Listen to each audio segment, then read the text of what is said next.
Sorry, had some technical difficulties there. We are now going to be finishing up the book. We just have 2 chapters left, 47 and 48, of The Cage, her memoir. So we're going to start with 47. May 5th. It is very early in the morning. Out! Out! Line up! Heads are counted. The camp commandant whispers something to one of the guards and then gives the order. Forward march. We leave the camp. Outside the cage, the white, serene homes look like something from a beautiful, picturesque postcard. I wonder, does our daily march, the sound of our wooden shoes on the pebble road, ever disturb the sleep of the people who live inside? Do they wonder, as they drink their hot morning coffee, where those skeletons are taken twice a day? Are you in another world again? I hear someone alongside me whisper. Did you notice? This is not the same road we turn onto each day.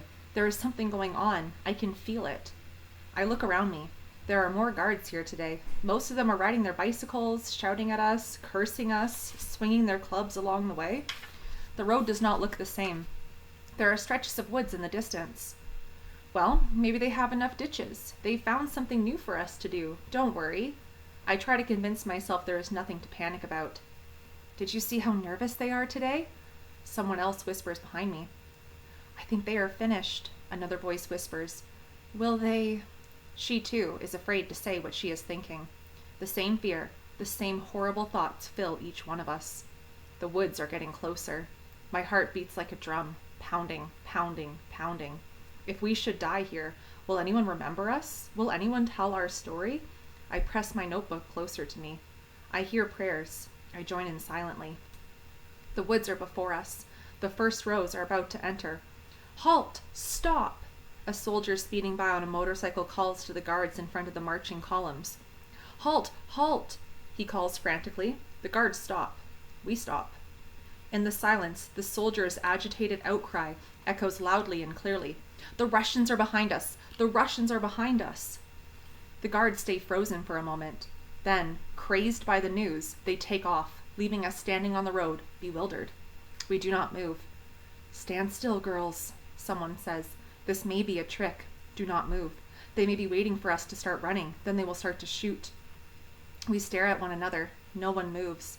Suddenly, one girl shouts, Girls, it is not a trick. I heard the guards. Death was waiting for us in the woods, she sobs. They had orders to kill us all. One of the guards shouted, We must follow orders. We must follow orders. We cannot leave yet. Forget about the Jews. Run. Save your own life. Another shouted back, Girls, girls, we are free, free. Silence hangs frozen in the air. Hysterical cries break the stillness. Oh, dear God, they were going to do what they said they would. They were going to kill us. Tears fall freely over my sunken cheeks. As long as there is life, there is hope. We turn away from the woods, but we are still not free. We have nowhere to go. In back of us are the woods, our mass grave. Before us is the road that leads to the cage. Where do we go? Where do we run? Someone voices my thoughts. Let's knock on the doors of the homes there and ask for help, another voice calls. Some girls walk slowly towards them and knock, first softly, then louder and louder. No one answers. No one opens the door. They are hiding from us. Slowly, we drag ourselves back to the open gates of the cage. Are we safe here? Where can we go? No one will help us. We have no place to go. Let's stay here and wait. We lie on the sacks of straw, too weak, too numb to move. The gates are open, but no one leaves. We wait. If our liberators come, we will be here waiting for them. May 7th, 1945. We started May the 5th, so it's been 2 days. He enters the gates of the cage like a prince in a fairy tale, a Russian officer on a white horse. Russian soldiers, tired, muddy, follow him slowly. We gather around them. They stare at us as if seeing ghosts coming out of a grave. The officer, a middle-aged man, gets off his horse slowly. Hands reach out to touch him. Is he real? He seems shocked by the bony, outstretched hands that touch him. His voice quivers. He speaks Yiddish. Are there Jews here? He asks. Yes, yes, we are Jews. We are still alive. Tears fall freely over his weather-beaten face. You are the first Jews we have found still alive. His voice breaks.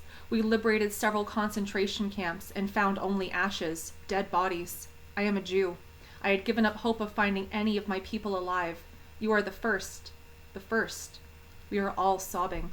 What happened to our families? Did they... He shakes his head sadly. So many. So many. So many dead. So many murdered. So many murdered. Thank God I have found some of my people alive. He covers his face with his hands, and a wretched cry rips through the air. Chapter 48. Could it happen here, Mommy? Could it happen again? Nancy, my daughter, asks. I read the fear, the confusion written over her young face. I take a deep breath. If we forget the past, it could happen again. We must learn from these horrors. We must learn what happens when people remain silent while others are persecuted. I feel the sharp pain of remembering. We must learn, my child, not to ignore the ugly signs, the danger signs, as my family, as the people of my generation, did. She puts her arms around me. After the Russians freed you, did you ever go back to Lodz to search for your family? Yes, it was a long and hard journey, but I made my way back to Lodz. I still hope to find Mama, Motel, Moshiel. I survived. Why shouldn't they? I was the sickly one. Motel, Moshiel, they were the strong ones. I still hoped. A Polish woman stood in the doorway of my old home. What do you want? What are you looking for? I came, I stammered. I am back from the camps. I lived here before they took us away. Through the partially open door, our furniture stared back at me, as if demanding, where are they? Why did you come back alone? I felt guilty that I had survived. The woman kept her eyes glued to my face while blocking the door with her body. Her angry eyes also asked, why did you survive? Why did you come back? Who needs you here? This is my home now. The Jewish homes were given to us Poles, she shouted at me. I do not want anything. I feel like a beggar. I came to search for my family. Did anyone ask for me? She shook her head. No. Please, let me look for pictures of my family. I want to remember them. I only want the pictures. I have no pictures. I threw them out with all the books I found. I felt a stabbing pain in my heart. The books, our secret library, they survived, and she threw them in the garbage. The witnesses of our struggle for dignity, she threw them in the garbage. What did you do with the garbage? Where did you throw it? The sound of my voice scared her. She stepped back a little, as if afraid I was going crazy, that I might attack her. It was in the yard, but some people came. Some of your people, several weeks ago. They came to search for the books. All they wanted was the books. I ran to the yard. Broken pieces of furniture, glass, torn books, many traces of our life were scattered over the yard in the garbage, but there were no pictures. No pictures.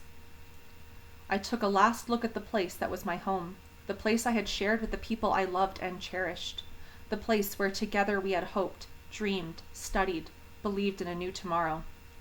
I held onto the wall of the building, stood there crying. Then I left. I went to the cemetery to search for Label's grave. I found it covered with weeds. I cleared the grave carefully.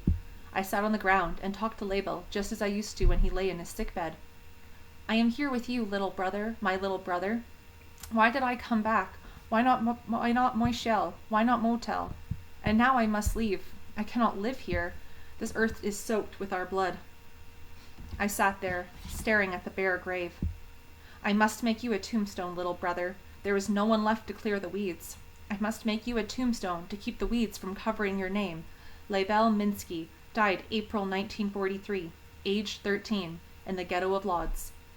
I searched for some bricks and found a white metal headboard from a child's bed.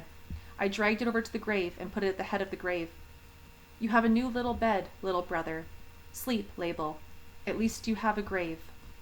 I cried for hours before I left. I cried for his lost young life. I cried for all those who have no grave, no traces. I cried for the lonely survivors who must go on. Nancy touches my face softly. But you were lucky, Mommy. You found your sisters and a brother. Yes, my darling, I was lucky. I found Mala and Chanel and Yankel. They returned from Russia. I was 13 when we parted. I was 20 when we found one another again. We met at the displaced persons camp in Germany. Finally, we came to America. Yes, I was lucky. She smiles.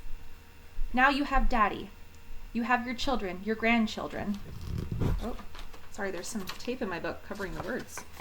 Let's see if I can get that off.